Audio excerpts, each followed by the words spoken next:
नमस्कार। आज मैं 2024 के लोकसभा चुनाव पे जो भ्रमित विपक्ष है उसके बारे में बातचीत करने जा रहा हूँ।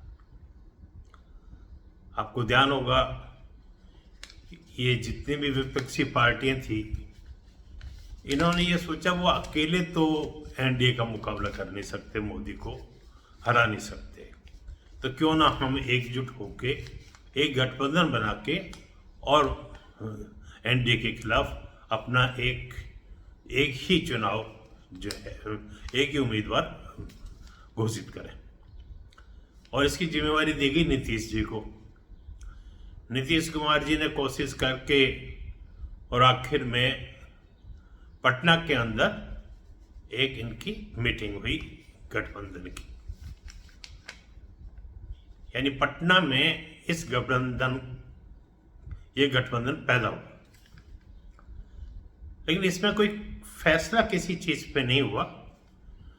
आगे मीटिंग करने की बात हुई और इस मीटिंग के बाद केजरीवाल नाराज हो गए, क्योंकि वो ये चाहते थे जो केंद्र सरकार सुप्रीम कोर्ट का जो फैसला उसके ऑफिसर्स के ऊपर नियंत्रण का है, उस पर अध्यादेश ले आई है, उसके बारे में इस मीटिंग में कोई बात नहीं की गई और वो नाराज होकर चले गए। दूसरी मीटिंग बेंगलुरु में की, केजरीवाल को भी मना के लेके आए, मीटिंग हुई, उसमें कोई विशेष बात नहीं हुई। हाँ, नामकरण हो गया कि डोट वाला इंडिया गठबंधन इन्होंने बना दिया और ये कहा सीटों का बंटवारा भी जल्दी कर दिया जाएगा, क्योंकि ममता जी बार बार कहती रही सीटों का बंटवारा करें। संयोजक या नेता वहां पे फिर कोई नहीं बनाया और उसका नतीजा ये रहा कि नीतीश कुमार और लालू जी नाराज हो गए। नीतीश कुमार इसलिए नाराज हो गए कि मैंने इतनी मेहनत करके ये बनाया है, ये गठबंधन तैयार किया और मुझे संयोजक नहीं बनाया। लालू का दर्द ये था कि अगर नीतीश इधर गठबंधन के संयोजक बन जाते तो अपने बेटे को चीफ मिनिस्टर बनाने का जुगाड़ बनाते। खैर, फिर एक मीटिंग इनकी बॉम्बे हुई, वहां पे भी बहुत बात चली सीटों के बंटवारे की। सीटों का बंटवारा नहीं हुआ और ये मीटिंगें होती रही। इन मीटिंगों के बीच ही एक खेल खेला गया केजरीवाल और ममता जी के साथ के द्वारा, और इन्होंने खड़गे का नाम जो है संयोजक के लिए रख दिया।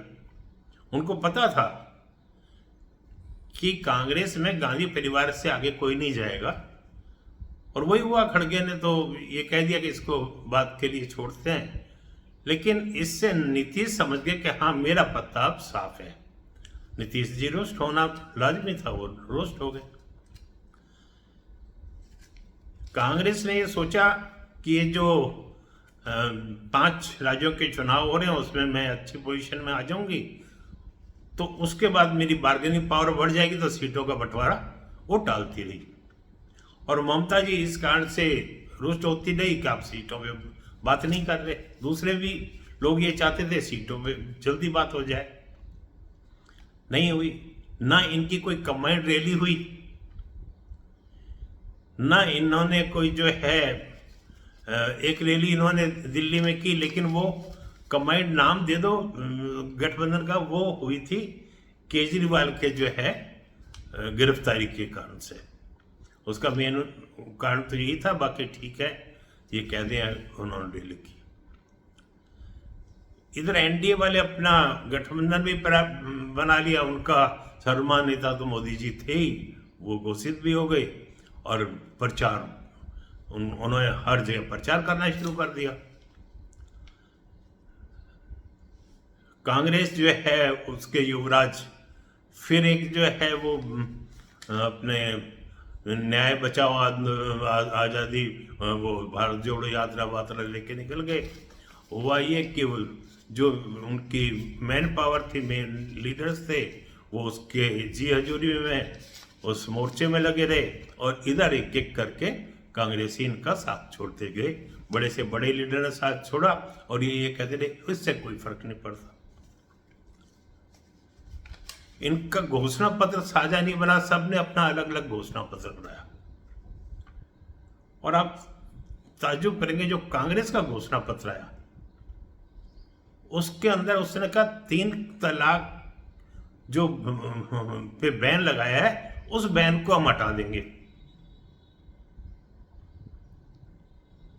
मुस्लिम पर्सनल लॉ जो है वो उसको पूरी तरह से लागू करेंगे। जजों की संख्या में मुस्लिमों को बढ़ा देंगे।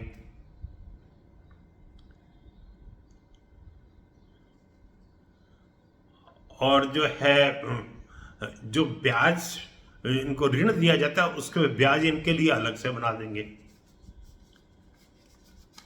बहुसंख्यकवाद को खत्म कर देंगे, यानी हिंदुओं के खिलाफ हम जो है अपना वो जारी रखेंगे हिंदुओं के खिलाफ। बुर्का फिर शुरू कर देंगे, यानी पहनने की आज़ादी के नाम पे ये हो गया, बुर्का जो है वो उसका समर्थन कर दिया। उधर कम्युनिस्ट पार्टी ने ये किया, हम तो परमाणु बंद जो है ना वो सारे खत्म कर देंगे। और कांग्रेस ने ये कहा कि देशद्रोह का जो कानून है हम उसको खत्म कर देंगे। ये इनका मुख्य घोषणा पत्र इन लोगों का था। अब इनकी रणनीति आ जाइए, इनकी कोई रणनीति नहीं, इनका कोई रोड मैप नहीं कि जनता के सामने सिर्फ 2-4 बातें रखते थे। मोदी हटाओ, ईडी का गलत दुरुपयोग हो रहा है, सीबीआई का गलत दुरुपयोग हो रहा है, और एक तरह से तो ये इनकी जमानत नहीं हो रही और ये कह रहे हैं कि ये सब बीजेपी कर रही है। इसका मतलब जो है जुडिशियल जो है वो भी निष्पक्ष नहीं है इनके हिसाब से। फिर मैं दिग्भ्रमित क्यों कहता हूं इनको? आप ये देखिए, राहुल गांधी एक के राजा वगैरह ये कहते हैं भारत एक राष्ट्र ही नहीं है। दक्षिण के उदय स्टालिन जो है, स्टालिन जो मुख्यमंत्री हैं उनके सपुत्र, वो कहते हैं सनातन को ही समाप्त कर देना चाहिए, कर दिया जाना चाहिए। बिहार में एक शिक्षा मंत्री होते थे, वो रामायण के अंदर जो है ना उनके श्लोकों को निकाल के रामायण की कमियां बताते थे, हिंदू धर्म को के लोगों को जात में बांटने की साजिश करते थे।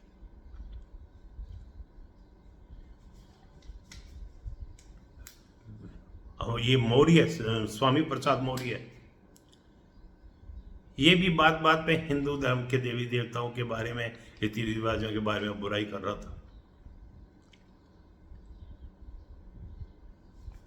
फिर सबसे आगे बढ़ गए लालू प्रसाद यादव।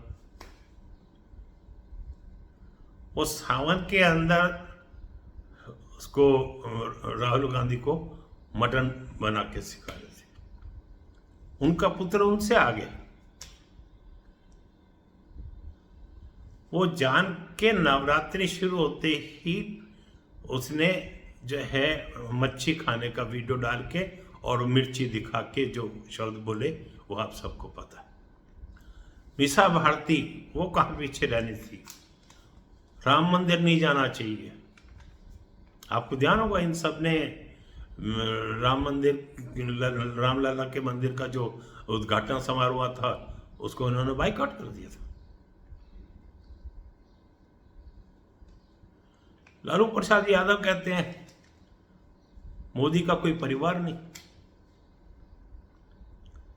मोदी का बहुत बड़ा परिवार, मोदी पूरे भारत के जो लोग हैं उनको अपना परिवार मान के उनकी सेवा करता है, उनकी जो है बेहतरी के लिए काम करता है। विपक्ष बहुत भ्रमित इसलिए है कि इनको ये लगता है ये जितने भी ये काम कर रहे हैं, राम मंदिर का विरोध, धर्म के खिलाफ बोलना, ये बोलना, इससे मुसलमान लोग राजी हो जाएंगे और ये जितनी भी कुप्रथाएं बंद थोड़ी बहुत हुई हैं मुसलमानों के जो है समाज की, उस कुप्रथा को वापस लागू करेंगे तो मुस्लिम वोट उनको पूरे मिल जाएंगे। ये पुराने समय में जी रहे अभी तक। सनातनी हिंदू जाग चुके हैं और जो पढ़े लिखे और समझदार मुसलमान हैं वो भी ये समझ चुके हैं कि कौन ये टोपी लगा लगा के हमारे साथ इफ्तियार खा के और हमारे कट्टरपन की जो है बड़ाइयाँ करके हमारा जो है दोहन करते रहे हैं, शोषण करते रहे हैं, हमको बेवकूफ बनाते रहे हैं। और कौन वो है जो अपनी हर योजनाओं को सबके बीच समान रूप से बांटने का काम करता है, जो कहता है सबका साथ, सबका विश्वास और सबका विकास।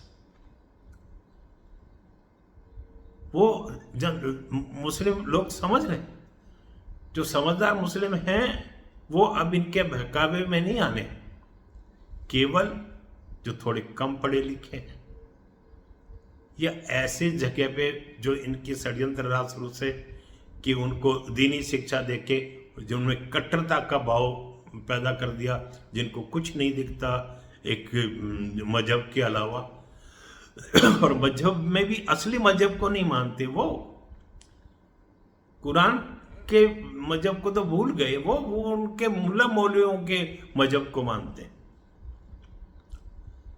तो ये दिग्भ्रमित इसीलिए हैं कि ये जो भी स्टेप ले रहे हैं, ये जो अपने आप को बहुत होशियार समझ रहे हैं, हिंदुओं के खिलाफ, हिंदुत्व के खिलाफ बोल के, मुसलमानों की कुरीतियों को आगे बढ़ाने की बात बोल के।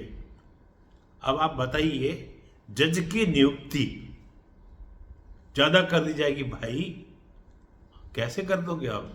जो जिस तरह पढ़ेंगे बढ़ेंगे वही आगे आ पाएंगे। ऋण अलग से देंगे, अरे इस्लाम में तो ऋण लेना पाप है, गुनाह है, आप ऐसी बातें करते हो। तो इसलिए मैं कहता हूं ये दिग्भ्रमित हैं और जो ये काम कर रहे हैं वो विनाश के काम है। वो कहा ना राम किसी को मारता, ना हत्यारा राम, अपने आप मर जाते हैं ये करके खोटे का। नमस्कार, जय हिंद। आप सबसे निवेदन है मेरी इस वीडियो को लाइक करें, और अगर मेरे YouTube को सब्सक्राइब नहीं किया तो कृपया सब्सक्राइब करें। धन्यवाद।